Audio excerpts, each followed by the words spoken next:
ലോകത്ത് ഒന്നിലധികം ദൈവങ്ങളുണ്ടെങ്കിൽ എന്തായിരിക്കും അവസ്ഥ? 2 ദൈവങ്ങളോ 3 ദൈവങ്ങളോ 4 അതിലധികമോ ഉണ്ടെങ്കിൽ എന്തായിരിക്കും അവസ്ഥ? അല്ലാഹു തആല സൂറത്തുൽ അംബിയായിലെ 22-ാമത്തെ ആയത്തിൽ പറയുന്നു, ലൗ കാന ഫീഹിമാ ആലിഹത്തുൻ ഇല്ലല്ലാഹു ലഫസദതാ.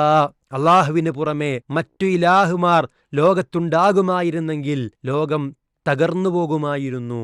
ഫസുബ്ഹാനല്ലാഹി റബ്ബിൽ അർശി അമ്മാ യസിഫൂൻ.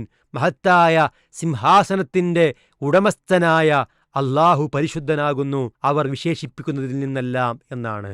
ഒന്നിലധികം ദൈവങ്ങൾ ലോകത്തിനുണ്ടാകുമായിരുന്നെങ്കിൽ എന്ത് സംഭവിക്കും? ഒരു ദൈവം പറയും രാത്രിയാവട്ടെ എന്ന്, മറ്റേ ദൈവം പറയും പകലാകട്ടെ എന്ന്. ഒരാൾ മഴ പെയ്യണമെന്ന് പറയും, മറ്റാൾ പറയും പെയ്യരുതെന്ന് പറയും. അങ്ങനെ തകർന്നു പോകുമായിരുന്നു. അങ്ങനെ ഒരിക്കലും ഉണ്ടാവുകയില്ല. അല്ലാഹു തആല എല്ലാത്തിനും കഴിവുള്ളവനാണ്. ഇപ്പൊ നമ്മളൊരാളെ പാർട്ണറാക്കി വെക്കുന്നത് എന്തിനാണ്? നമ്മുടെ കഴിവിന്റെ പരിമിതി കൊണ്ടാണ്. ഒരു ബിസിനസ് നമുക്ക് ഒറ്റയ്ക്ക് നടത്താൻ കഴിയാതെ വരുമ്പോൾ നമ്മളൊരു പാർട്ണറെ വെക്കും. എന്തിനാണത്? നമുക്കൊരു സൗകര്യത്തിന് വേണ്ടിയിട്ടാണ്. അള്ളാഹുവിന് കഴിയാത്ത ഒന്നുമില്ല.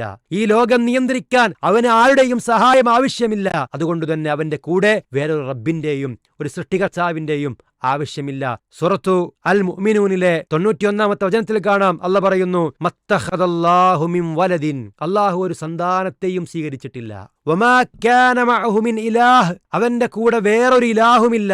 അങ്ങനെ ഉണ്ടാകുമായിരുന്നെങ്കിൽ ഇദൻ ലദഹബ കുല്ലു ഇലാഹിൻ ബിമാ ഖലഖ വലഅലാ ബഅദുഹും അലാ ബഅദ്. ഓരോ ആരാധ്യന്മാരും അവർ സൃഷ്ടിച്ചതുമായി കൊണ്ട് കടന്നു പോവുകയും അവർ പരസ്പരം ഔന്നിത്യം നടിക്കുകയും ചെയ്യുമായിരുന്നു.